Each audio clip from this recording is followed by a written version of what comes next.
Sanibonani Kwa-Mhlaba. Ake ngikhulume nale insizwe ezihlolayo, nosisi abahlolayo, nabathandaza abaprofethayo. Asiyekeni lento yokuhlola ngengqondo netiming.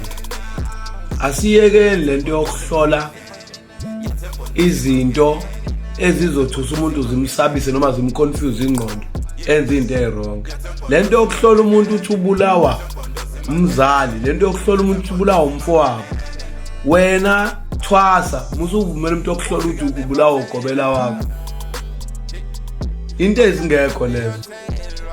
Yekani ukukholwa lento, musala ukuhlola ukuthi ingane ayibuze unini ukuthi wayizalana.